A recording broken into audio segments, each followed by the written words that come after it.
আসসালামু আলাইকুম প্রিয় দর্শক,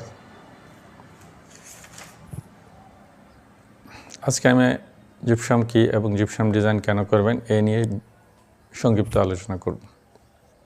জিপসাম হলো একটি প্রাকৃতিক খনিজ পদার্থ যার রাসায়নিক নাম ক্যালসিয়াম সালফেট ট্রাইহাইড্রেট।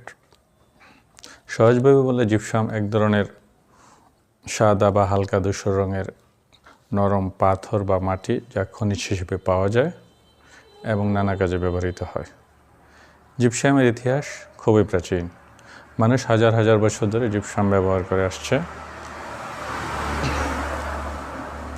প্রাচীন মিশরে খ্রিস্টপূর্ব 3000 অব্দে জিপসাম দিয়ে পিরামিডের দেওয়াল মসৃণ করা হতো।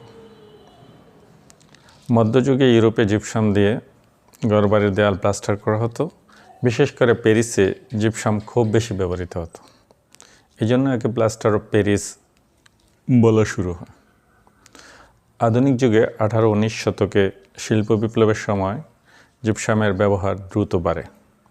সিমেন্ট শিল্পে জিপসাম যোগ করা শুরু হয়। আপনারা সিমেন্টের ব্যাগে লক্ষ্য করলে দেখবেন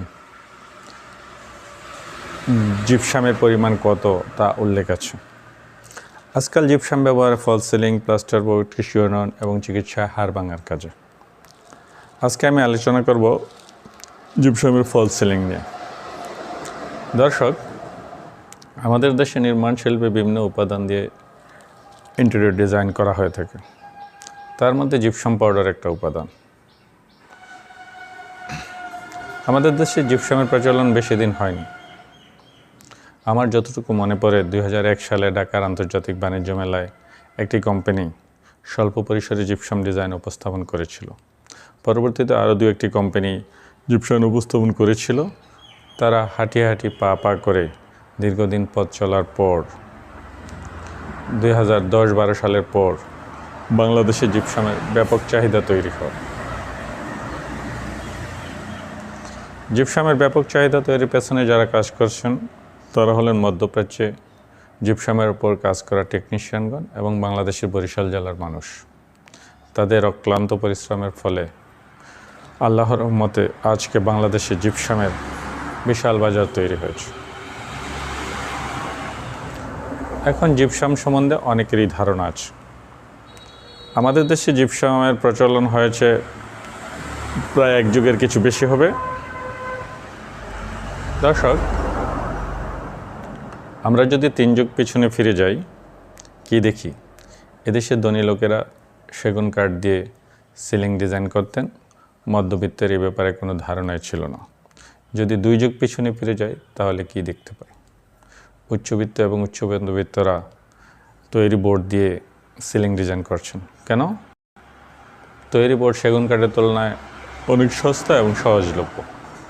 আজকের বাংলাদেশে এসে আমরা কি দেখতে পাই? উচ্চ মধ্যবিত্ত এবং মধ্যবিত্তরা জিপসাম দিয়ে সিলিং ডিজাইন করিতেছেন। কেন? সেগুন কাঠের তুলনায় জিপসাম অনেক সস্তা এবং সহজলভ্য।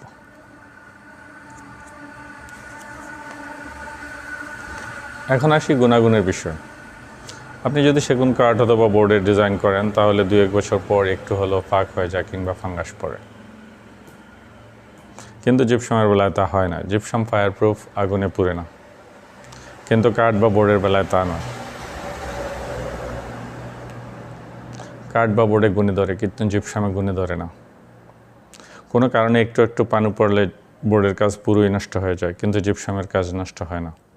জিপসাম রুমের তাপমাত্রা কমিয়ে রাখে। আপনি যদি হাতুড়ি দিয়ে আঘাত করেন তাহলে এখনই ভেঙে যাবে। আঘাত না করলে নিজে কখনো নষ্ট হবে না। আপনার ছাদ এবং দেয়াল যতক্ষণ আছে জিপসামও ততক্ষণ থাকবে ইনশাআল্লাহ। প্রিয় দর্শক, আজকে এ পর্যন্ত।